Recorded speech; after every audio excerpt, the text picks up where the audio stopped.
അസ്സലാമു അലൈക്കും വറഹ്മത്തുള്ളാഹി വബറകാതുഹു.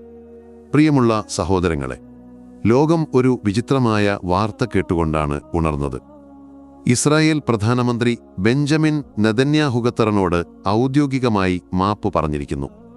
സെപ്റ്റംബർ 11-ന് ഖത്തറിന്റെ പരമാധികാരം ലംഘിച്ച് ദോഹയിൽ ഇസ്രായേൽ നടത്തിയ വ്യോമാക്രമണത്തിൽ ഒരു ഖത്തരി സുരക്ഷാ ഉദ്യോഗസ്ഥൻ കൊല്ലപ്പെട്ടതിനാണ് ഈ ഖേദപ്രകടനം. ഒരു രാഷ്ട്രത്തിന്റെ അതിർത്തി ലംഘിച്ചതിനും ഒരു പൗരനെ കൊന്നതിനും ഒരു പ്രധാനമന്ത്രി മാപ്പ് ചോദിക്കുന്നത് നയതന്ത്ര ലോകത്ത് ഒരുപക്ഷെ സാധാരണമായിരിക്കാം. എന്നാൽ ഈ വാർത്ത കേൾക്കുന്ന ഓരോ വിശ്വാസിയുടെയും മനസ്സിൽ ഒരു ചോദ്യം ഉയർന്നുവരുന്നുണ്ട്.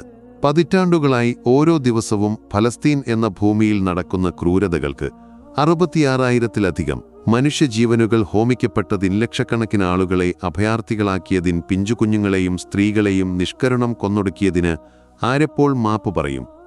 ഈ ചോദ്യത്തിനുള്ള ഉത്തരം തേടുമ്പോൾ നെതന്യാഹുവിന്റെ ഈ ഖേദപ്രകടനം ഒരു രാഷ്ട്രീയ നാടകം മാത്രമാണെന്ന് നാം തിരിച്ചറിയുന്നു.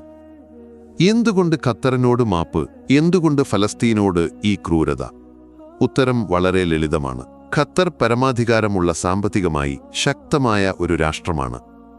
അവിടെ നടത്തിയ ആക്രമണം അന്താരാഷ്ട്ര നിയമങ്ങളുടെ നഗ്നമായ ലംഘനമാണ്.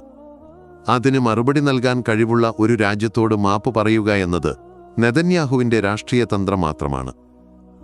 എന്നാൽ ഫലസ്തീൻ അങ്ങനെയല്ല. സ്വന്തമായി സൈന്യമോ ശക്തമായ സാമ്പത്തിക വ്യവസ്ഥയോ ഇല്ലാത്ത പതിറ്റാണ്ടുകളായി അധിനിവേശത്തിന്റെ ചങ്ങലകളിൽ ബന്ധിക്കപ്പെട്ട ഒരു ജനത.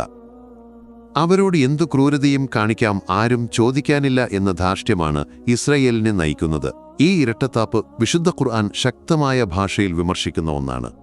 അല്ലാഹു പറയുന്നു, സത്യവിശ്വാസികളെ, നിങ്ങൾ അല്ലാഹുവിനു വേണ്ടി സാക്ഷ്യം വഹിക്കുന്നവരെന്ന നിലയിൽ കണിശമായി നീതി നിലനിർത്തുന്നവരായിരിക്കണം. അത് നിങ്ങൾക്ക് തന്നെയോ നിങ്ങളുടെ മാതാപിതാക്കൾക്കോ അടുത്ത ബന്ധുക്കൾക്കോ എതിരായിരുന്നാൽ പോലും. ഇവിടെ നീതിയുടെ തുലാസ് എല്ലാവർക്കും ഒരുപോലെയാകണം എന്നാണ് ഇസ്ലാം പഠിപ്പിക്കുന്നത്. ശക്തനോടും ദുർബലനോടും ഒരേ നീതി. എന്നാൽ ഇവിടെ നാം കാണുന്നത് ശക്തനായ ഖത്തറിന് ഒരു നീതിയും ദുർബലരായ ഫലസ്തീന് മറ്റൊരു നീതിയുമാണ്. നെതന്യാഹു ഖത്തറിനോട് മാപ്പ് പറഞ്ഞ ഇന്നലെയും ഇന്നും ഫലസ്തീനിൽ ചോരപ്പുഴ ഒഴുകുകയായിരുന്നു.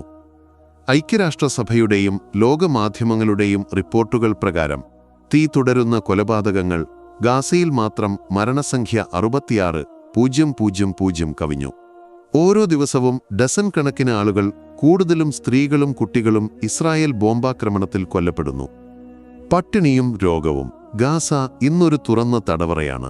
80% ജനങ്ങളും അഭയാർത്ഥികളാണ്. ഭക്ഷണവും വെള്ളവും മരുന്നും നിഷേധിക്കപ്പെട്ട് മനുഷ്യർ പട്ടിണി കിടന്ന് മരിക്കുന്ന ഭീകരമായ അവസ്ഥ. വെസ്റ്റ് ബാങ്കിലെ അധിനിവേശം. വെസ്റ്റ് ബാങ്കിലും സ്ഥിതി വ്യത്യസ്തമല്ല. പലസ്തീനികളുടെ വീടുകൾ ഇടിച്ചു നിരത്തിയും കൃഷിഭൂമി പിടിച്ചെടുത്തും പുതിയ ജൂത കുടിയേറ്റ കേന്ദ്രങ്ങൾ നിർമ്മിക്കുന്നത് ഇരട്ടിയാക്കിയിരിക്കുന്നു എന്ന് ഐക്യരാഷ്ട്രസഭ തന്നെ സാക്ഷ്യപ്പെടുത്തുന്നു.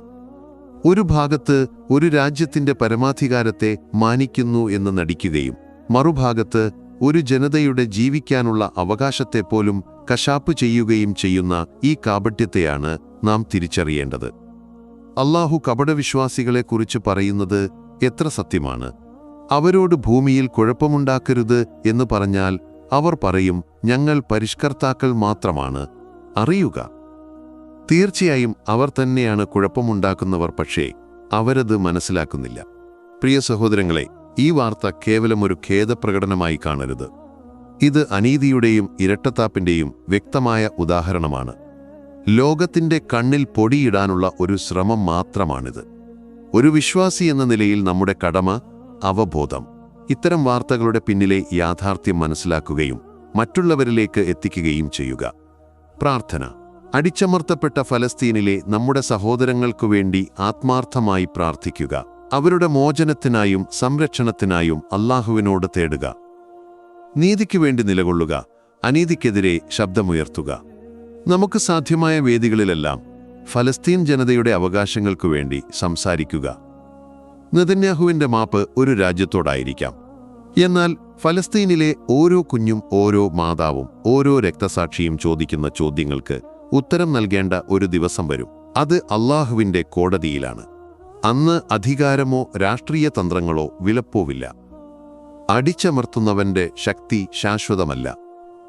അല്ലാഹുവിന്റെ പിടുത്തം അതികഠിനമായിരിക്കും. ഫലസ്തീനിലെ നമ്മുടെ സഹോദരങ്ങൾക്ക് അല്ലാഹു സമാധാനവും വിജയവും നൽകട്ടെ.